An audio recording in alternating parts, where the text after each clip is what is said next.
আমরা বাজেট সম্বন্ধে কি বুঝি সেটি আপনাদের সামনে উত্থাপন করার জন্য আছি। অর্থমন্ত্রী নির্মলা সীতারামন নবমবার ধারাবাহিকভাবে বাজেট পেশ, এবং এই বাজেটের যে প্রেক্ষাপট সেটা খুবই গুরুত্বপূর্ণ। কেন বলছি সে কথা? এক অদ্ভুত পরিস্থিতি। সম্প্রতি IMF, আন্তর্জাতিক মুদ্রা তহবিল এবং বিশ্বব্যাংক এই 2025-26 যেটা চলছে এখন, যেটা মার্চ মাসে শেষ হবে, সেই অর্থ বৎসরে প্রবৃদ্ধির পূর্বাভাস সংশোধন করে 7.2% থেকে 7.3%। সাধারণত অনেক দেশেরই কমে যায়, আমাদের বেড়ে যায়। তাতে ইকোনমিক সার্ভে সেটা বলেছে আমাদের long term rate of growth ওইটা কি অন্য লেভেলে চলে গেছে, আমার ধারণা তাই। যাই হোক, তো এখন 4 বছর ধরে ভারতবর্ষের প্রবৃদ্ধির হার বড় বড় যে সমস্ত অর্থনীতি আছে তাদের মধ্যে সর্বোচ্চ। তাছাড়া মুদ্রাস্ফীতি, যেটা নিয়ে আমরা সবসময় বলি মুদ্রাস্ফীতির হার আপনি যদি দেখেন, খুচরো মূল্যস্ফীতি মানে সিপিআই এর বৃদ্ধির হার 2025-26 সালে 1.7%। তার মানে ম্যাক্রো ইকোনমিক স্টেবিলিটি রয়েছে। তো এখানে প্রশ্ন হচ্ছে তাহলে ভয়টা হচ্ছে, যেটা বিত্তমন্ত্রী বলেননি কিন্তু সবাই জানে, যে বিশ্বের অর্থনীতি এখন কোন দিকে চলেছে বলা বড় মুশকিল। তো ঝড় ঝঞ্ঝার মধ্যে এত বড় জাহাজটাকে চালিয়ে নিয়ে যাওয়া কোনো ঝুঁকি নেওয়া যায় না। তো সেই দিক থেকেই প্রথম প্রশ্ন হচ্ছে যে যদিও আমরা তৃতীয় কিংবা চতুর্থ বড় অর্থনীতি হয়েছে, আমাদের প্রায় $1.5 বিলিয়ন জনসংখ্যা, মাথা পিছু আয় যদি দেখেন সেটা এখনো 2700 মার্কিন ডলার, বেশি নয়। তা আমাদের চালিয়ে যেতে হবে বৃদ্ধির হার, সেটাই চেষ্টা হচ্ছে। তাতে ম্যাক্রো ইকোনমিক স্টেবিলিটি করতে হবে। তাতে প্রথমেই আমি বলি, আপনারা জানেন যে সম্বন্ধে আমার একটু মত বলতে পারেন রক্ষণশীল, কনজারভেটিভ মত। তো সবচেয়ে বড় যেটা হচ্ছে যে তিনি রাজস্ব ঘাটতি ও ঋণের মাধ্যমে অর্থায়িত জনতুষ্টিমূলক নীতি গ্রহণ করেন, যাতে স্থায়ী গ্রোথ হবে, প্রবৃদ্ধি হবে, সেটা করেছেন। তো সেটা যদি দেখেন, এই যে গত বছর আপনারা এটা দেখবেন, বাজেটের গ্লান্সটা দেখবেন, যে সংশোধিত হিসেব অনুযায়ী যেটাকে বলেন রিভাইজড রাজস্ব আয় বাজেট হিসেব মানে বাজেট এস্টিমেট থেকে প্রায় 78,000 কোটি টাকা কম হয়েছে, অনেকগুলো টাকা। কিন্তু এক্সপেন্ডিচার ম্যানেজমেন্ট কিরকম ভাবে খরচা সামলাবেন সেই করি অর্থমন্ত্রী এবং মোদীজির সরকার রাজস্ব ঘাটতিকে 15.6 লক্ষ কোটি টাকায় সীমাবদ্ধ রাখার প্রত্যাশা করছে, যা জিডিপির 4.4%। সুতরাং ফিসক্যাল কনসলিডেশন যেটা বলে সেটা হচ্ছে। তাই শুধু নয়, যদি সরকারি ঋণের কথা ভাবেন তাইলে রিভাইজড এস্টিমেট অনুযায়ী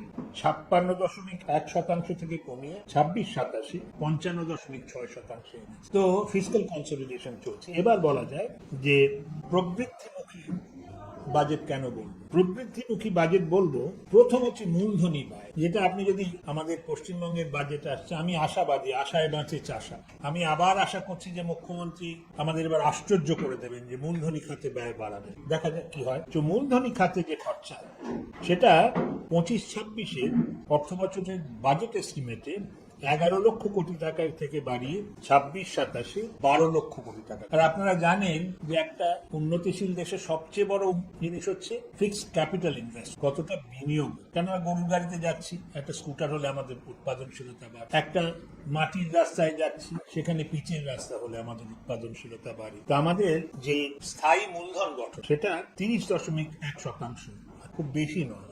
চীন তো এক সময় 40% বেশি থাকছে। আর এই যে বিনিয়োগটা হচ্ছে, এই বিনিয়োগটা অনেকটাই হচ্ছে সরকারি মূলধনী ব্যয়। তো যাই হোক, সরকারি মূলধনী ব্যয় 2014-15 যখন এই ভারতীয় জনতা পার্টির সরকার এলো, তখন 2 লক্ষ কোটি টাকা ছিল। 2 লক্ষ কোটি, আই রিপিট। সেটা বহুগুণ বৃদ্ধি পেয়ে 2025-26 বাজেটে 11.2 লক্ষ কোটি টাকা, আর 26-27 থেকে সেটাকে বাড়িয়ে 12.2 লক্ষ কোটি টাকা করবে বলে বলেছে। সুতরাং এটা গ্রোথ ওরিয়েন্টেড বাজেট, সে সম্বন্ধে কোনো সন্দেহ নেই। তো এর মধ্যে অনেক ছোট বলবো না, গুরুত্বপূর্ণ বিন্দু আছে, সেগুলো বলা যায়। যেমন একটা পরিকাঠামো উন্নয়ন এবং নির্মাণ পর্বে, তার মানে ইনফ্রাস্ট্রাকচার ডেভেলপমেন্টের জন্য একটা করেছি একটা নির্ধারিত আংশিক ক্রেডিট গ্যারান্টি স্কিম। কারণ এটা যেটা হয়, আপনি ইনফ্রাস্ট্রাকচার করছেন, ইনফ্রাস্ট্রাকচারের পে ব্যাক অনেক দিন ধরে, 30 বছরে হয়তো টাকা ফেরত পাওয়া যায়। ওতে ব্যাংক এবং অন্যান্য সংস্থা টাকা দিতে চায় না, তো ক্রেডিট গ্যারান্টির দরকার হয়, সেটা করেছে।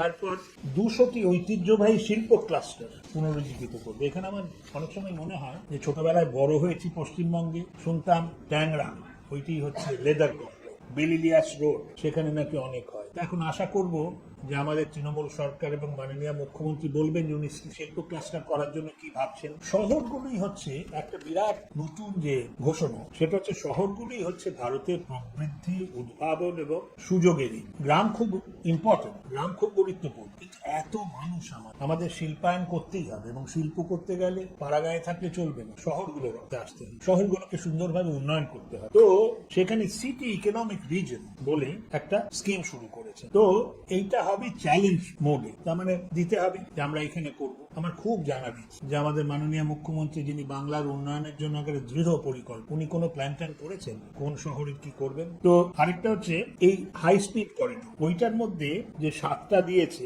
তাতে বারাণসী, শিলিগুড়ি রয়েছে। আমাদের মামাটি মানুষের সরকার কি তৈরি ওই উচ্চগতি রেল করিডোরের পুরো সুবিধে করার জন্য, নাকি ওরা ঘুমিয়ে আছে? তারপর আমি অপশনস এন্ড ফিউচার্সে যাচ্ছি না। চিকিৎসা পর্যটন, মেডিকেল ট্যুরিজম, আপনারা জানেন আমি বালুরঘাট বিধানসভার বিধায়ক। এই গন্ডগোল হওয়ার আগেও এটা একটা সীমান্তবর্তী জেলা, বহু রোগী আসতেন চিকিৎসা করাতে বাংলাদেশ থেকে, কিন্তু ওরা কলকাতায় চিকিৎসা করাতেন না, চলে যেতেন ভেলোর, ব্যাঙ্গালোর। তা আবার আমি জিজ্ঞেস করবো, মামাটি মানুষের সরকার এটা সম্বন্ধে ভেবেছেন কিছু? চিকিৎসা পর্যটনের জন্য একটা কিছু বানাবেন। আমি আর বেশি দীর্ঘায়িত করবো না, আপনারা প্রশ্ন করুন, তাতে উত্তর চলে আসবে। আরেকটা মিথ্যে ধরা পড়ে যায়। মিথ্যেটা কি? ভারতীয় জনতা পার্টি, আমি তো মৎস্যভোজী, মাংসও খাই, আমি ভয় পেয়ে যাচ্ছিলাম, কারণ এরা বলেন যে বিজেপি এলে খাদ্যাভ্যাসে নাকি নিষেধাজ্ঞা। হলোটা কি? মৎস্য খাতে ফিশারিজ ডেভেলপমেন্টের জন্য এই বাজেটে বলেছে 500টি জলাধার ও অমৃত সরোবরের সমন্বিত উন্নয়ন, উপকূলীয় এলাকায় মৎস্য খাতের ভ্যালু চেইন শক্তিশালী করা। তো খাদ্যাভ্যাসের কি হবে? শাকাহারি করবেন আমাকে বিজেপি? মনে হচ্ছে না। পশুপালন আরো সাংঘাতিক। পশুপালনে গ্রামীণ ও আধা শহরাঞ্চলে গুণগত কর্মসংস্থানের সুযোগ সৃষ্টি করতে পশুপালন খাতে নাকি সহায়তা করবে। তো খাদ্যাভ্যাসে কি হচ্ছে কি বুঝতে পারছি না। তো এই দুটো খুবই গুরুত্বপূর্ণ। আর বাজেটের তো বোধহয় 7 পাতা না কত, ওটা শুনলাম, পড়ারও চেষ্টা করলাম, এখনো পুরো বুঝতে পেরেছি কিনা জানি না। কিন্তু আমি যেহেতু পশ্চিমবঙ্গের নিবাসী এবং পশ্চিমবঙ্গের বিধায়ক, সেহেতু পশ্চিমবঙ্গ সম্বন্ধে আমি খুব উৎসাহী। তা একটা মৎস্য, একটা পশুপালন হলো, একটা হলো মেডিকেল ট্যুরিজমের কি করবেন তারা সেটা ঠিক করুন, একটা হলো শহরের কি করবেন। প্রত্যেকটা জেলায় একটা করে মেয়েদের হস্টেল হবে পড়ুয়াদের, ওটার জন্য আমরা তৈরি তো না, তৈরি নই। তারপর দুর্গাপুরে সুসংযুক্ত একটি নোড সহ একটি সমন্বিত পূর্ব উপকূল শিল্প করিডোর গড়ে। দুর্গাপুর তো বানিয়েছিলেন বিধানচন্দ্র রায়, তারপর থেকে 34 বছর বাম শাসন, 15 বছর তৃণমূল শাসনে আর কিছু দেখিনি। দুর্গাপুরে আমি গেছি, মাঝেও গেছি বিধায়ক হওয়ার পর। তার আগে গিয়েছিলাম দুর্গাপুর, একটা ভাইব্রেন্ট ইন্ডাস্ট্রিয়াল সেন্টার ছিল, কি করেছি। তারপর অনেকগুলো জিনিস যেটা করা যায় এই এতে রয়েছে, সেগুলো সম্বন্ধে যেহেতু আমাদের পশ্চিমবঙ্গের ভোট অন অ্যাকাউন্ট আসছে, কিন্তু ওদের বলতে আপত্তি নেই যদি ওরা ভগবানের আশীর্বাদে, উনি মহাকালের মন্দির বানাচ্ছেন, জগন্নাথের মন্দির বানিয়েছেন, দুর্গাঙ্গন বানাচ্ছেন, ভগবানের আশীর্বাদে উনি যদি আবার ক্ষমতায় আসেন, তাহলে উনি এগুলোর জন্য কি করবেন সেটা বললে বড়। প্রতিক্রিয়া দিয়েছেন এই বাজেটের পর বিমানবন্দর, তিনি বলছেন এই বাজেট হাম্পটি ডাম্পটি বাজেট, যুবকদের জন্য কিছু নেই, দেশের অর্থনৈতিক কাঠামো ভেঙে দিয়েছে, এই বাজেট গার্বেজ অফ লাইফ। 2009 সালে আমি বলেছিলাম ফ্রেড করিডোরের কথা, 15 বছর ধরে কেন্দ্রীয় সরকার কিছু করে। দেখুন, আমি এক এক সময় আশ্চর্য হই যে আপনারা ওকে যে এই প্রশ্ন করেন। গত 15 বছর ধরে যে একই কথা বলে যাচ্ছে যে কিছু নেই বাজেটে। তো আশ্চর্য হওয়ার কিছু নেই। তো সংস্কৃতে একটা কথা আছে না, আচ্ছা না সোচা আমি না বিশ্বায়মে, এটি তো আশ্চর্য হওয়ার কথা ছিল যদি উনি অন্য কিছু বলতেন। আর উনি তো সবকিছু করেছেন, মেট্রো উনি করেছেন, আমি জানি না উনি কোনোদিন দুর্গাপুর উনি করেছেন বলে দাবি করেছেন কিনা, সবই তো উনি করছেন। সুতরাং আর কি বলবো। তো এটা তো যুক্তিতে আসতে হবে। উনি হলে কি করতেন? উনি কি ফাইন্যান্সের ভারপ্রাপ্ত মন্ত্রীকে বলতেন খরচা করো, আরে ঋণ করো, খরচা করো, তাই বলতেন? নাকি বলতেন মূলধনী খাতে ব্যয় বাড়াও? তো এই যে কতগুলো বিশেষণ উনি লাগান যে কিছুই নেই, কিছুই নেই, আমি বুঝতে পারি না কি বলতে চাইছে, কোনটা উনি পাল্টাতেন। উনি যদি ওর মতে যদি বাজেটটা হতো, উনি কি করতেন? ফিসক্যাল ডেফিসিট বাড়িয়ে দিতেন, নাকি লক্ষ্মীর ভান্ডারে আরো টাকা দিয়ে দিতেন, মূলধনী খাতে আরো ব্যয় কমিয়ে দিতেন? কি করতেন? একটা কনস্ট্রাকটিভ ক্রিটিসিজম বলে জিনিস, যেটা হচ্ছে ইতিবাচক সমালোচনা। একটা নেতি আমাদের শাস্ত্রে আছে, এটাও নয় ওটাও নয়, কোনটা বাবা বলো না, সেটা তো বলতে চান না। তো এই নিয়ে বিতর্ক করা খুব মুশকিল, কারণ কি বলছেন তো সেটা বুঝতে পারছি। বিশ্ব অর্থনীতি জনসংখ্যার কথা আপনি বললেন, তার মধ্যে ভারতের মধ্যে এত বড় একটা দেশ, এটা অর্থনীতি চ্যালেঞ্জ, অবশ্যই চ্যালেঞ্জিং। কিন্তু কুতুববাবু যেটা প্রশ্ন আমার প্রশ্ন যাচ্ছে, ঠিক এক বছর আগে যদি পিছিয়ে যায়, এই আগের বাজেটটাতে যখন বিহার ভোটের আগে যেভাবে ঢেলে দিল, কখনো মাথানা, কখনো মধুমণি শাড়ি, তো বিহার কেন্দ্রিক একটা বাজেট অনেকে বলতে শুরু করলেন, তারপর ফল পেয়েছে, তার দুটি চর্চায় কয়েকদিন পরই বাংলায় ভোট, বাংলার ধনিয়াখালীর তাঁত, শান্তিপুরী তাঁত বা বিভিন্ন যে এরকম কালচারগুলো রয়েছে সেগুলো নিয়ে কিছু ভাবা যেত না? তাহলে কি বাংলার ভোটের কিছু পজিটিভ হবে না ভেবেই এটা করা? দেখুন, এখন কেন্দ্রীয় নেতৃত্ব কি ভয় পাচ্ছে, ওরা একেবারে তৃণমূলের চরম বিজয় হবে এই ভয়ে টাকা দিচ্ছেন না কিনা জানি না, কিন্তু মোটামুটি ভারতবর্ষের তো একটা যুক্তরাষ্ট্রীয় কাঠামো, 28টি প্রদেশ আছে, একটি প্রদেশকে দিলে আরেকটি প্রদেশকে দিতে হয়। সুতরাং ন্যায় ব্যবস্থা যেমন অন্ধ হতে হয়, কোন রাজ্য আমি দেখছি, সেরকম এই বাজেটটাও মোটামুটি ব্লাইন্ড হতে। এখন যেটা হয়, মাখানা তো গুজরাতে হয় না, মাখানা হরিয়ানাতেও হয় না, ওটার মধ্যে ইংরেজি হচ্ছে ফক্স না। এখন তো মাখানা দেখি অনেক দাম, আর যেখানেই যাই দেখি মাখানা দিচ্ছে, খেতে ভালোই লাগে। তো মাখানা যদি বানাতে হয় তো বিহারেই বানাতে হবে, আর যেহেতু বিহারে মাখানা আছে তো মাখানা করবো না সে কথা বলা যায়। সুতরাং বিহার স্পেসিফিক আপনি যদি জিজ্ঞেস করেন সেটা আলাদা ব্যাপার, কিন্তু এখানে যেটা হচ্ছে, পশ্চিমবঙ্গে তো ইতিমধ্যেই আমরা দেখি, যখন প্রথম আয়ুষ্মান ভারত এলো পশ্চিমবঙ্গ তো অংশগ্রহণ করেছে, তারপর 170 কোটি টাকা ফেরত দিয়ে দিল, এ তো না করুঙ্গি না কেনে দুঙ্গি এই মনোভাব। তারপর দুর্নীতির এত অভিযোগ এসছে, আপনি জানেন আমি কুৎসার রাজনীতি করি না, কিন্তু একথা তো সত্যি, যেহেতু আপনাদেরই খবর কাগজগুলো পড়ি, মাঝে মধ্যে এদিক ওদিকে বেরোয় দুর্নীতির নিয়ম। তো দুর্নীতি যদি থাকে এই ভারতের গণতান্ত্রিক পরিবেশে, যেখানে কন্ট্রোলার অডিটর জেনারেল আছে, যেখানে কন্ট্রোলার অডিটর জেনারেলের রিপোর্ট নিয়ে কি হয় পশ্চিমবঙ্গে আমি জানি না, আমি বিধায়ক, তাতেও আমি জানি না, কোনোদিন কোনো আলোচনা হতে শুনি। তো সেখানে কিছু সমস্যা তো রয়েছে। পশ্চিমবঙ্গের যদি মানে অ্যাপ্রোচটা, যে ওদের যে ভারতবর্ষের ভারত সরকারের সঙ্গে যে সম্পর্ক, দেখুন বিরোধী শাসিত অন্য দেশও তো রয়েছে। তামিলনাড়ু কত এগিয়ে গেছে, তামিলনাড়ুতে তো বিজেপির সরকারও ছিল না, কংগ্রেসের সরকারও ছিল না বহুদিন, তা তো তামিলনাড়ু কোথায় আর আমরা কোথায়? এই খালি বামেদের আর তৃণমূলের সময় শুনে গেলাম বিমাতৃসুলভ মনোভাব বঞ্চনা, এই তো অজুহাতের কোনো তো শেষ নেই। বাজেটে বাংলার সবচেয়ে বড় যেটা ঘোষণা হয়েছে সেটা তো দুর্গাপুর ইস্কো শিল্প করিডোর সাথে যুক্ত করা হয়েছে। বিশাখাপত্তনমের সাথে সরাসরি দুর্গাপুরের একটা কানেকশন হয়েছে। এইটা বাংলার ডেভেলপমেন্টের জন্য কতটা বড় একটা বড় প্রজেক্ট হতে পারে, বাংলার মানুষ এদিক কি সুবিধা পেতে পারে, এবং কেন্দ্রের এই বাজেট এই ঘোষণার পেছনে আপনারা বঙ্গ বিজেপি কিভাবে দিয়েছেন? আমি বঙ্গ বিজেপির অংশ, কিন্তু কথা বলতে পারি আমি অন্তত বাজেটে কি আছে জানতাম না, কারণ এখন ওই বাজেটে যে এখনো হজম করছি। দেখুন দুর্গাপুরের সুবিধাটা, দুর্গাপুর দুটো নদীর কাছাকাছি, দুর্গাপুর একটা রেলের কেন্দ্র, Durgapur well connected by roads, তাই জন্য স্বর্গীয় শ্রী বিধানচন্দ্র রায়, ডাক্তার বিধানচন্দ্র রায় ওই জায়গাটা করে ওখানে steel plant, coke oven plant, Durgapur projects করেছিলেন। তো দুর্গাপুরকে নোড হিসেবে করাটা আমার মনে হয় ডক্টর বিধান রায়ের স্মৃতিতে বাঙালি প্রথম কিছু করবে, যে একটা হ্যাঁ এবার দুর্গাপুরকে আবার দাঁড় করাবো। তো নোড যেটা মানে যে কোনো শিল্পের জন্য, শিল্প উন্নয়নের জন্য একটা নোড থাকে, নোড মানে হচ্ছে ওটা node and spike, hub and spoke. তো দুর্গাপুর তো অত্যন্ত গুরুত্বপূর্ণ জায়গা, আর দুর্গাপুরের স্ট্র্যাটেজিক পজিশনিং এমন ওয়েস্ট বেঙ্গলে যে ওখানে যদি আমরা মন দিয়ে শিল্পায়ন করি অনেক কিছু হতে পারে। কারণ কি হয়, ইন্ডাস্ট্রিতে অ্যান্সিলারি ইন্ডাস্ট্রিজ আছে, কিছু কিছু ইনপুটস দিচ্ছে, কিছু কিছু আউটপুট কিনে নিয়ে যাচ্ছে, তো দুর্গাপুরের মাহাত্ম্য অনেক হতে পারে। আপনারা বাংলাকে ভুলে গেছেন, সংসদে অভিযোগ করেছেন, আপনি যেটা বললেন ভারসাম্য রাখতে গিয়ে তথ্যবাদিত না করা একটা শক্তপোক্ত অবস্থার দিকে হয়, সেটা বলছি যে বিহারি টেকনিক্যাল সুবিধাটা ছিল না, ফিরে দিয়েছিলেন, আর এবার এখন চলো না। আমি জানি না তৃণমূল কবে দিল্লিতে ক্ষমতায় আসবে, আমি জানি না কবে আমাদের মাননীয় মুখ্যমন্ত্রী প্রধানমন্ত্রী হবে। ওর সময় বাজেট হলে হয়তো 28 পাতার 28টা পরিশিষ্ট থাকবে প্রত্যেকটা রাজ্যের জন্য। তো কিন্তু এখনো অব্দি আমি তো বাজেট ঘেঁটেছি বহুদিন, এরকম দেখিনি। দেখুন এ কথা অস্বীকার করে তো লাভ নেই যে রাজনৈতিক দলগুলি একটু ভোটের কথা ভাবে, কোনো সন্দেহ, কিন্তু একটা লজ্জা শরমেরও ব্যাপার আছে, তার জন্য খুব খোলাখুলি ভাবে করা হয়। এই যে প্রত্যেকবার শুনি বাজেটের গত 5 বছর বাংলার জন্য কি, এতে তো অদ্ভুত অবস্থা হবে, নাগাল্যান্ড বলবে নাগাল্যান্ডের জন্য কি করলেন, অন্ধ্র বলবে অন্ধ্রের জন্য কি করলেন, বাজেটটা তো ওই রকম নয়।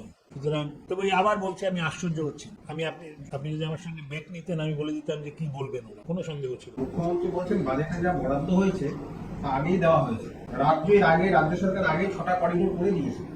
এই বাজেট মিথ্যে কথার করিডোর যে ব্যাপারটা না, মুখ্যমন্ত্রী তো লন্ডন টন্ডনও দেয়, কিন্তু বিদেশ দেখে এসেছি।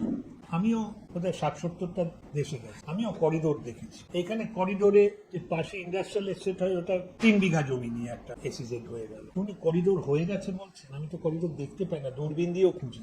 সেখানে রাস্তাঘাটের যা অবস্থা, পরিকাঠামোর যা অবস্থা, ওই কি হচ্ছে ইন্ডাস্ট্রিয়াল করিডোর জানি না, 6টা তো হই কাণ্ড একটা। এ তো মানে শিল্পায়ন এমন গতিতে এগোবে, আমার মনে হয় ওরা যদি 26-এ চলে যান তখন দেখা যাবে ওদের ল্যাগ ডিফেক্ট। ওরাই যা করে গিয়েছে তারই ফল পরে যে পার্টি জিতবে সে পাবে। তখনও মুখ্যমন্ত্রী আমাদের বলে যাবেন যে আমিই করেছিলাম সব কিছু। মুখ্যমন্ত্রী বলছেন তপশিলীদের জন্য কোনো কিছু নেই, ওরা বাংলা হারছে, আমাদের সঙ্গে গণতান্ত্রিক ভাবে লড়াই করুন, কমিশন ও এজেন্সি ব্যবহার না করুন। এটা শুনে বাজেটের কিছু, এটা তো কালকেও বলতে পারতেন, আগামী পরশুও বলতে পারবেন। এটার সঙ্গে তো বাজেটের কোনো সম্পর্ক নেই। যেটা একটা প্রশ্ন আপনার কাছে আছে, যাদবপুরের প্রমোটারের জন্য জমিদারকে কেন্দ্র করে করতে চায় না এবং বহিরাগতদের নিয়ে এসে মানুষজনকে ভয় দেখানোর অভিযোগ পুলিশের বিজ্ঞানী ক্ষোভ টানিয়েছে। কারা বহিরাগত এনেছে আর কারা আনছে সেটা দিনের আলোর মতন পরিষ্কার। আপনারাও জানেন এর পেছনে তৃণমূল আছে, মানুষও জানে তৃণমূল আছে। তার জন্য বিজেপি দপ্তরে বসে প্রেস কনফারেন্সের উত্তর দেওয়ার কোনো প্রয়োজনই হয়। তৃণমূল মানেই প্রমোটার, তৃণমূল মানেই অসৎ প্রমোটার, তৃণমূল মানেই চক্রান্ত, তৃণমূল মানেই এক্সটর্শন, তোলাবাজি। তৃণমূল মানে রাতের অন্ধকারে নয়, দিনের আলোতে প্রশাসনিক দুর্নীতি, এটা আমরা সবাই জানি। এই সরকারের পাশে মানুষ নেই। 2011-তে আদিগঙ্গার টালির চালের নিচ থেকে যে অগ্নিকন্যাকে মানুষ মাথায় করে তুলে নিয়ে রাইটার্সে বসিয়েছিল, সেই অগ্নিকন্যা এখন ঘুগনিকন্যায় পরিণত, এটাও মানুষ জানে। মানুষ তৃণমূলকে পরিত্যাগ করেছে, মানুষ তৃণমূলের সঙ্গে নেই। 26-এর নির্বাচনে বিজেপি আসবে, নতুন পশ্চিমবঙ্গ তৈরি হবে এবং সেখানে এইসব প্রমোটারদের, অসৎ প্রমোটারদের যে রাজ, তা থাকবে না। সততার সঙ্গে প্রমোটারি যারা করবেন, যারা সত্যিকারের ডেভেলপমেন্ট করবেন, তারা তাদের কাজ পাবেন। তাকে কাউকে তোলা দিতে হবে না, তারা তাদের কাজ করবে, এতে বাড়ির দামও কমবে। এখন মমতাজি তো মানে নিজের গলা শুকিয়ে বলেই যাচ্ছে যে পশ্চিমবঙ্গকে সবরকম ভাবে বঞ্চিত করে রাখা হয়েছে। আপনারা শুনলেন যে শিলিগুড়ি বারাণসী স্পিড ট্রেন, আপনারা শুনলেন দুর্গাপুর একটা নোডাল ইন্ডাস্ট্রিয়াল স্টেট, তার সাথে সাথে ডানকুনি সুরত একটা ফ্রেট করিডোর, এটা মানে পশ্চিমবঙ্গের অর্থনীতিটাকে একেবারে খুবই জোর করে এগিয়ে নিয়ে যেতে পারে। এই ফ্রেট করিডোরে যে ব্যবস্থা করা হয়েছে, এটাও কি আমাদেরকে বুঝতে হবে যে কেন্দ্রীয় সরকার কোনো রকম ভেদাভেদ না করে একটা কোঅপারেটিভ ফেডারালিজমের একটা আইডিয়া রেখে নিয়ে ওরকম ভাবে এগোচ্ছে। পশ্চিমবঙ্গ সরকারকে নিজের দিকে তাকিয়ে দেখা উচিত যে সারা অন্যান্য যে রাজ্যে, আজকে তামিলনাড়ু বলুন, গুজরাট বলুন, আপনি যে কোনো রাজ্য থেকে পশ্চিমবঙ্গে যদি তুলনা করেন, তো এখানকার যে জিএসটিপি, যে রেট অফ গ্রোথ, এখানকার ম্যানুফ্যাকচারিং, তার থেকে অন্যান্য রাজ্য কত যে এগিয়ে গেছে। উনি যে এই যে ইতিবাচক নেতিবাচকের ব্যাপারটা, ওটা উনি বুঝতে পারছেন। শুধু নেগেটিভ, পজিটিভ দিকে দেখুন, তারপরে দেখুন যে আমি কোথায় আছি। তো সেটা না দেখে উনি সবসময় একটা নেগেটিভ অ্যাটিটিউড নিয়ে আমাকে বঞ্চিত করা কি হচ্ছে। আজকে যদি সেন্ট্রাল গভর্নমেন্টের ফাইন্যান্স কমিশন হিসাবে যদি দেখেন, আজকে ফাইন্যান্স কমিশন থেকে যা টাকা পশ্চিমবঙ্গকে দেওয়া হয়, তার যদি উনি ব্যবহার করতে পারেন, এখানে সব টাকা তো রেভিনিউতে খরচ করে দিয়েছে। ক্যাপেক্স এক্সপেন্ডিচার অন্যান্য রাজ্য থেকে যদি পশ্চিমবঙ্গের তুলনা করা হয়, এখানে তো ক্যাপেক্স এক্সপেন্ডিচার নেই। রাস্তাঘাটের যদি কথা বলেন, কিন্তু অন্যান্য যে কোনো পরিকাঠামোর কথা বলুন, পশ্চিমবঙ্গ কিছুই হচ্ছে না। কাজেই ওনাকে বোঝা উচিত যে এখানকার মানুষ তারা কর্মসংস্থান না পেয়ে বাইরে অন্য রাজ্যে যেতে বাধ্য হয়ে যাচ্ছে কেন। তো এগুলো না ভেবে উনি যদি এইরকম ভাবে যদি সবসময় পশ্চিমবঙ্গকে বঞ্চিত করে দিয়েছে, যেখানে দিয়েছে সেটাকে দেখে অ্যাপ্রিসিয়েট করতে শিখুন। এত বছর তো হয়ে গেল, আর কবে পশ্চিমবঙ্গের মানুষকে রহস্য, তারা কি কোনো অপরাধ করেছে? তাহলে পশ্চিমবঙ্গের জন্য ওনাকে নিজে চিন্তা করে আগামী দিন তো ওনার অপরচুনিটি আছে, উনি বলবেন কি করতে পারে। এতদিন তো কিছু করতে পারেন, উনি বলেছেন পরিবর্তন মানে কি করেছে? মানুষকে এখান থেকে সব রকম শিক্ষা সংস্থান, স্বাস্থ্য, সব জায়গা থেকে মানুষ এখান থেকে বেরিয়ে চলে যাচ্ছে, কোনো জিনিস নেই, কোনো কোয়ালিটি নেই। কাজেই মমতা ব্যানার্জিকে অন্তত আজকে একটু রিয়েলাইজ করা উচিত যে আমার নিজের কি দায়িত্ব আছে। পশ্চিমবঙ্গে তো ঋণের উপর ঋণ, যে আগে সিপিএম সরকার দিয়েছিল, এখন উনি ঋণ নিয়ে শুধু চালাচ্ছেন, এরকম ভাবে হলে না। বলছেন যে যা বাজেটে বলা হচ্ছে, তার রিভাইজ এস্টিমেট যা হচ্ছে এবং তারপর অ্যাকচুয়াল অ্যালোকেশন যা দাঁড়ায়, সেটা বিভিন্ন খাতে, এই আপনাদের সরকারের যে বাজেট, তাতে অ্যাকচুয়াল অ্যালোকেশন দেখাচ্ছে বিভিন্ন খাতে প্রচুর কম। সেটা নিয়ে তিনি অভিযোগ করছেন, যা বলা হয় অ্যাকচুয়াল অ্যালোকেশনটা অনেক কম হয় বিভিন্ন খাতে, তাই তিনি দেখতে পেয়েছেন। দেখুন, অমিতবাবু এটা বলেছেন, এটা তো আমি প্রথমেই বললাম যে যেহেতু রাজস্ব খাতে কম টাকা এসছে, কত টাকা বললাম বোধহয় 60-70 হাজার কোটি টাকা। তো যাতে এক্সপেন্ডিচার রিস্ট্রাকচারিং করতে হয়েছে। কিন্তু অমিতবাবুকে যেটা বলবো, এটা তো পরিচিত জিনিস। আমি উত্তরবঙ্গের লোক, উত্তরবঙ্গ উন্নয়ন পরিষদ আছে, আমার এক্সাক্ট নাম্বারটা মনে নেই। ওখানে তো প্রত্যেক বছর যা বরাদ্দ করা হয় তার অর্ধেকও খরচা হয় রিভাইস লিস্ট। তো এই সমস্যা উনি একটা বিচক্ষণ প্রাক্তন অর্থমন্ত্রী, উনি তো জানবেন যখন একটা কোনো কারণে রাজস্ব কম হয়, রাজস্ব কম হলে দুটি উপায়, একটা হচ্ছে ঋণ করে খরচা কর কিংবা খরচা রেশনালাইজ কর, সেটা করে থাক। আমি আপত্তি করবো না, উনি যেটা বলেছেন ঠিক। সেটা তো তার জন্য একটা পুরস্কার দেওয়া যেতে পারে অর্থমন্ত্রী, কিংবা বলা যেতে পারে যে না তুমি খুব অন্যায় করেছো, আরো ঋণ করে করা উচিত ছিল, যাতে আমাদের ভালনারেবিলিটি যে স্পর্শকাতরতা থাকে এরকম একটা ঝড়ঝঞ্ঝার সময় বিশ্ব অর্থনীতি, তাতে দিলাম মা ভই বলে ডুব লাগিয়ে দিলাম, কারুর অনুপ্রেরণা, এসব ঠিক। সেটা হচ্ছে হুমায়ুন কবির। তিনি স্বীকারোক্তি দিয়েছেন, তিনি বলেছেন যে ওই হিন্দুদের কেটে ভাসিয়ে দেওয়ার যে কথা আমি বলেছিলাম, সেই কথা বলেছি শুধুমাত্র আমাকে বলতে বলা হয়েছিল। মমতা বন্দ্যোপাধ্যায়ের কথায় হিন্দুদের ভাগীরথী জলে ভাসিয়ে দেবো বলেছিলাম, এটা স্বীকারোক্তি করছেন। সত্যি বলেছেন হুমায়ুন কবির, নাকি এখানেও কিছু একটা অস্পষ্টতা বা কিছু একটা আড়াল করার চেষ্টা? হুমায়ুন বাবু নজরুল ইসলাম নন, হুমায়ুন বাবু আমাদের এখানকার আরো কোনো বড় লেখক, শিল্পী, সাহিত্যিক ইত্যাদি নন যে ওনার রোজ ওনার কথার ভাবার্থ বা ভাব সম্প্রসারণ করে মাধ্যমিকের 10 পাওয়ার প্রচেষ্টা করবো আমরা। উনি কি বলছেন, উনি কার কথায় বলছেন, উনি ওনার মালকিনের কথায় বলছেন। আমরা এটা পরিষ্কার জানি, আসলে তো মালকিনের 2 নম্বর টিম। তো মালকিনকে জিজ্ঞেস করবেন আর ওনাকে জিজ্ঞেস করবেন।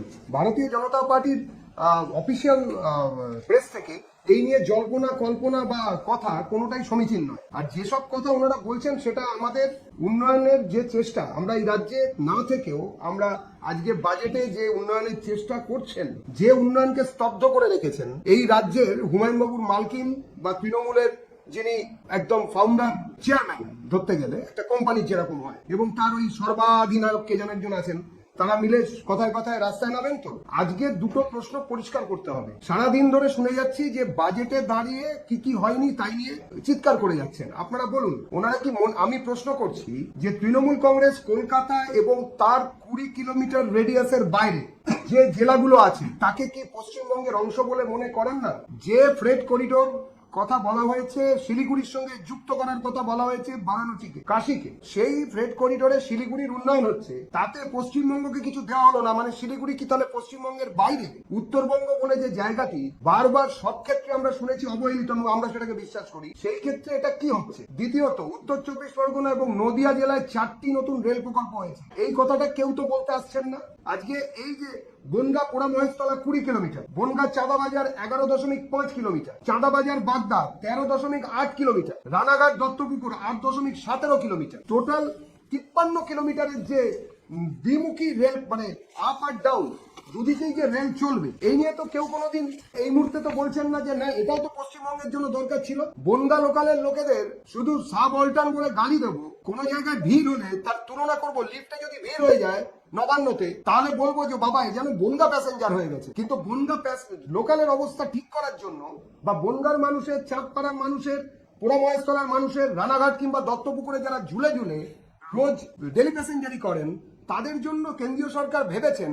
পশ্চিমবঙ্গের লোক তো তারাও, তাদের কথা তো দিদিমণি একবারও বলছেন না, কিংবা সর্বাধিনায়ক গায়ের কোট হাতে ধরে একদম কানাডিয়ান স্টাইলে ধরে তো বলছেন না কোনো কথা। কিংবা এখানে যারা বলছেন, কিংবা ওই বি টিম বা সি টিম যারা কিনা আছেন, ভোট কেটে, বিজেপির ভোট কেটে মানুষকে বিভ্রান্ত করে তৃণমূলকে পেছনের দরজা দিয়ে জিতিয়ে আনবেন, যারা ঠিক করেছেন 26-এর নির্বাচনে, তারাও তো বলছেন না। এই কথাগুলোকে সামনে আসতে হবে। হুমায়ুন বাবু কিংবা নিজাম বাবু, সেলিম বাবু কিংবা আরো যারা রয়েছেন ওই মুঘল সাম্রাজ্যের মধ্যে, গোপন বৈঠক, সামনে বৈঠক, পেছনে বৈঠক, রাতের আধারে হোটেলে বৈঠক, ফুটপাতে বৈঠক, আমরা এসব নিয়ে ভাবছি না। আমরা জানি ওরা একটা ইকোসিস্টেম এখানে চালু করতে চায়, যে ইকোসিস্টেমকে এই বঙ্গের বাঙালি পরিত্যাগ করেছে, যে ইকোসিস্টেমকে এই বঙ্গের বাঙালি আর রাখবে না। 26-এর নির্বাচনে ইকোসিস্টেম শুদ্ধ মালকিনের যে দল তা বিসর্জিত হবে, তৃণমূলের বিসর্জন হবে, বিজেপি আসবে। রাষ্ট্রীয় স্বয়ংসেবক সংঘ ভগবানপুর থেকে একটা অভিযোগ আসছে, সেখানে এক সন্ন্যাসীকে মারধর করা হয়েছে, সেখানে অনুষ্ঠান চলছিল, এমনকি জয় শ্রীরাম বলতেও বাধা দেওয়া হয়েছে। রাষ্ট্রীয় স্বয়ংসেবক সংঘ একটি সামাজিক সংগঠন, তার নিজস্ব মুখপাত্র আছেন, এ বিষয়ে যা বলার তারাই বলবেন, কিন্তু আমরা জানি হিন্দুদের বিরুদ্ধে যেভাবে তোষণের রাজনীতি করে র্যাডিক্যালাইজেশন এখানে বাড়িয়ে দেওয়া হয়েছে, র্যাডিক্যাল ইসলামাইজেশন যেভাবে এই রাজ্যের সাম্প্রদায়িক সম্প্রীতিকে নষ্ট করেছে, যেভাবে বিভাজনের রাজনীতির যে রাস্তা তাকে মমতা বন্দ্যোপাধ্যায় দু হাতে ঠেলে সরিয়ে চওড়া করেছেন, যেভাবে মুঘল সাম্রাজ্যের একের পর এক নাম শাহজাহান, জাহাঙ্গীর, হুমায়ুন, সেলিম এদেরকে ক্ষমতায়ন করেছেন এই রাজ্যে বসে মমতা বন্দ্যোপাধ্যায়, তাতে একতরফা ভাবে হিন্দুদের উপর অত্যাচার হয়েছে, সেটা কোচবিহারেই হোক, সেটা ক্যানিংয়েই হোক, সেটা বসিরহাটেই হোক কিংবা মুর্শিদাবাদেই হোক। আমরা এর শেষ দেখতে চাই এবং শেষ দেখবো 26-এর নির্বাচনে। বেলডাঙ্গার ঘটনা এনআইএ তদন্ত করছে এবং এনআইএ আজকে বিএনএস এর একাধিক ধারায় মামলা করেছে, ইউএপির একাধিক ধারায় মামলা হচ্ছে এবং তথ্য সংগ্রহের কাজ চলছে। এই বেলডাঙ্গা অশান্ত হলো, এবার এনআইএ দায়িত্ব নিল। কি মনে হচ্ছে বেলডাঙ্গা নিয়ে আপনাদের কি বক্তব্য এবং এনআইএ তদন্ত শুরু হয়ে গেল? আমরা এনআইএ তদন্ত নিয়ে বক্তব্য রাখবো কেন? এটা তো এনআইএ ঠিক করবেন, যা তাদের কাছে যারা অভিযোগ করেছেন তারা ঠিক করবেন কিভাবে তদন্ত এগোবে বা কি এগোবে। যারা সেই তদন্তের দায়িত্বে রয়েছেন সেই সব অফিসাররা ঠিক করবেন। তদন্ত যে কোর্টে চলছে সেই কোর্টের মাননীয় জজ সাহেব ঠিক করবেন তদন্তের গতি প্রকৃতি তার পক্ষে সন্তোষজনক কিনা, দোষী কারা সেটা তারাই বার করবেন, তাদের সাজা দেবেন। আমাদের কথা হচ্ছে একবগ্গা আক্রমণ, এটা কোনো দাঙ্গা নয়, দাঙ্গা দুতরফা হয়। একতরফা পোগ্রম চলেছে, যেটাকে কিনা নাজি জার্মানিতে হতো ইহুদিদের ওপরে, ঠিক সেরকম একতরফা আক্রমণ হয়েছে হিন্দুদের ওপরে। রাতের অন্ধকারে বেলডাঙ্গাতে হিন্দু বাড়িগুলোতে কালো রং দিয়ে দাগিয়ে দিয়ে আসা হয়েছিল, তারপরে সেই বাড়িগুলিতে বেছে বেছে আক্রমণ করা হয়েছে। তৃণমূল কিংবা সিপিএম কিংবা কংগ্রেস কিংবা বিজেপির সমর্থক বা সদস্য বলে কাউকে রেপ করা নেই, হিন্দু মাত্রই আক্রান্ত হয়েছে। প্রমাণ বাম সমর্থনকারী হরগোবিন্দ দাস এবং চন্দন দাস বাপ বেটার খুন হয়ে যাওয়া। এর বিরুদ্ধে দাঁড়িয়ে ভারতীয় জনতা পার্টি তোষণের বিরোধিতা করেছে। আমরা সাধারণ শান্তিপ্রিয় মুসলমানের বিরোধী নই, কিন্তু এই রাজ্যে দাঁড়িয়ে শুধুমাত্র বহুমাত্রিক যে সচেতনতা সেটাকে সরিয়ে দিয়ে এককেন্দ্রিক জায়গায় নিয়ে আসা, বহুত্ববাদের এই ভূমিকে, লালনের ভূমিকে কিংবা চৈতন্যের ভূমিকে, শ্রীরামকৃষ্ণের ভূমিকে যারা কিনা এক নির্দিষ্ট অবতারবাদের ভূমিকে পরিণত করার চক্রান্ত করেন, যারা পশ্চিমবঙ্গকে, যে পশ্চিমবঙ্গ হিন্দু হোমল্যান্ড হিসেবে ভারতের সঙ্গে যুক্ত হয়েছিল তাকে কেটে তাকে বিচ্ছিন্ন করে ভারত থেকে নতুন ইসলামিক রিপাবলিক অফ বাংলাদেশ তৈরির স্বপ্ন দেখছেন ভারতীয় জনতা পার্টি পশ্চিমবঙ্গের বাঙালির সঙ্গে একমত যে এই জিনিস চলতে দেওয়া যাবে না, এই জিনিস হবে না। বাঙালি আর বাঙালির যে সংস্কৃতির ফারাক মমতা বন্দ্যোপাধ্যায় সামনে এনে দেখাচ্ছেন, আমরা সেটাকে নজরে রাখছি। এই 26-এর নির্বাচনের পরে পরিস্থিতি বদলাবে। ভারতীয় জনতা পার্টির সরকার রাইটার্স থেকে যে নতুন ভাবে নতুন পশ্চিমবঙ্গের নিয়ন্ত্রণ হাতে নিয়ে যে কাজ করবে তাতে এই সমস্যার ভবিষ্যতে থাকবে। নজিরবিহীন একটা ঘটনা ঘটলো, কোনো মুখ্যমন্ত্রী এবার সরাসরি জাতীয় নির্বাচন কমিশনের বিরুদ্ধে মামলা করলো। মোট 12টা রাজ্যে আমরা জানি এসআর এই মুহূর্তে চলছে অনগোয়িং প্রসেস, এবং মুখ্যমন্ত্রী নিজে পিটিশনার এবং যেমনটা সূত্রের খবর আগেও জানিয়েছেন নিজের সম্ভবত আইনজীবী যে অভিযোগগুলো তিনি আসলে মুখে করছিলেন, রাজনৈতিক তর্জায় রাখছিলেন বা চর্চায় রাখছিলেন, সেটা সরাসরি একেবারে আমাদের মুখ্যমন্ত্রী অনন্য সাধারণ ক্ষমতা রাখেন। তিনি তার তুলির আঁচড়ে যা ফুটিয়ে তোলেন সেই ছবি কোটি কোটি টাকায় বিক্রি হয়। তিনি যা বই লেখেন তাই দিয়ে শুধু তার সংসার নয়, তার দলও নাকি চলে। তিনি যা গান লেখেন তার সারা ভারতে সব থেকে বেশি নাকি প্রচারিত হয়। তিনি যা যা করছেন সেগুলো একটা নির্দিষ্ট ফরম্যাটে করেন এবং এর মধ্যে তিনি দূরদর্শী। তিনি জানেন যে 26-এর নির্বাচনের পরে তার আর মুখ্যমন্ত্রিত্ব থাকবে না, সুতরাং একটা অনুসারী শিল্পর মতন একটা পাশাপাশি একটা প্রফেশন তাকে বেছে নিতেই হবে। তাই জন্য উনি শুরুই করলেন সুপ্রিম কোর্ট থেকে। আমরা গর্বিত যে এরপরে সুপ্রিম কোর্টে প্রচুর মামলায় আশা করি 26-এর নির্বাচনের পরে উনি নিজে উকিল হিসেবে, অ্যাডভোকেট হিসেবে সুপ্রিম কোর্টে দাঁড়াতে সুযোগ পাবেন। আর দ্বিতীয়ত, এটা তো স্বাভাবিক, এইসব নজিরবিহীন ঘটনা তো হয়েছে, মুখ্যমন্ত্রী তো করেছিলেন। দেখুন না, আইপ্যাকে অফিসে গেলেন ইডির লোকেরা তদন্ত করতে, 13.5 মিনিট নয় 10.5 মিনিটের মাথায় মুখ্যমন্ত্রী সেখানে নাকি ঢুকে পড়লেন, সবুজ ফাইল হাতে, ল্যাপটপ, পেছনে সমস্ত অফিসাররা রয়েছেন, দেহরক্ষী রয়েছেন, ছিনতাই করে নিয়ে বেরিয়ে এলেন। গাড়ির নম্বর 4:05 থেকে ঢোকার সময় 4:05, বেরোনোর সময় 0:03:05 হয়ে গেল। আমরা তো দেখেছি এইসব অনন্য সাধারণ ঘটনা, নজিরবিহীন। কিন্তু দেখুন, আনন্দপুরে আগুন জ্বলছে, 19 কিলোমিটার দূরত্ব নয়, 13.5 কিলোমিটারের দূরত্ব কালীঘাটের টালিক চালার থেকে আনন্দপুর অব্দি। আজ অব্দি মুখ্যমন্ত্রী পৌঁছতে পারেননি, নজিরবিহীন। উনি কিন্তু দিল্লি চলে গেছেন, উনি আইপ্যাকের অফিসে আসতে পেরেছেন, কিন্তু আনন্দপুরে উনি যেতে পারেননি। নজিরবিহীন ঘটনা। উনি এরকম নজিরবিহীন ঘটনা ঘটিয়ে থাকেন, এটাও নজিরবিহীন বলে আলাদা করা যাবে না। এটা ওই নজিরবিহীনের লাইনে আরেকটা নজিরবিহীন। আমরা এই জন্য ভয় পাচ্ছি যে হারে একজন মুখ্যমন্ত্রী চেয়ার যেভাবে কলুষিত হচ্ছে, যেভাবে মুখ্যমন্ত্রী চেয়ারের মর্যাদা নষ্ট হচ্ছে, যেভাবে এই চেয়ারের যে মর্যাদা সেটা নষ্ট করার জন্য সারা ভারতে নয় সারা পৃথিবীতে পশ্চিমবঙ্গ থেকে যে বাঙালিরা গিয়ে পৌঁছচ্ছেন তাদের যেরকম ভাবে রিডিকিউলড হতে হচ্ছে, যেভাবে তাদের প্রতি হাসি ঠাট্টা করা হচ্ছে যে কি দিদি পশ্চিমবঙ্গ থেকে এসেছো, তো এই যে ভাবনা তাতে বাঙালির মর্যাদা, বাঙালির ভবিষ্যৎ যেভাবে নষ্ট হচ্ছে সেটাকে রিভাইভ করতে একটু সময় লাগে। যে কখনো জগন্নাথ সরকার বিজেপি এমপি, কখনো জগন্নাথ চট্টোপাধ্যায় আপনাদের নেতা, তাদের সোশ্যাল মিডিয়া দেখে সেখানকার মানুষ জানতে পারছে এখানে রেল প্রকল্প হবে, অর্থাৎ রেলমন্ত্রী এবং বিজেপি নেতা বা বিজেপি সাংসদের মাধ্যমে প্রকল্পের কথা মানুষ জানছে। এগুলি কি ভোটের আগে শুধুই বলা নাকি কাজ করা? বাবা, এই তো কৃষ্ণনগর থেকে একটা রেল লাইন সোজা চলে গেল হচ্ছে আরো 4টে স্টেশন পরে, যাওয়ার কথা ছিল 6টা স্টেশন পরে পৌঁছানোর কথা ছিল। সেখানে দাঁড়িয়ে মাঝখানে একটা মসজিদ দাঁড়িয়ে আছে। রেল লাইন যে রাস্তা দিয়ে যাবে অধিগ্রহণ হয়ে যাবার পরেও সেখানে একটা মসজিদ দাঁড়িয়ে আছে, এবং সেই মসজিদকে যাতে না ওঠানো যায় তার জন্য সরাসরি সামনে দাঁড়িয়ে তৃণমূলের নেতারা, আরেকজন ম্যাডাম ইংরেজিতে খুব কথা বলেন, ওখানকার এমপি সাহেবা, তিনি এবং তার মালকিন দুজনে মিলে সেই মসজিদ ওখানে রেখে দিতে বাধ্য করেছেন। তাহলে কি করে রেলের উন্নয়ন হবে?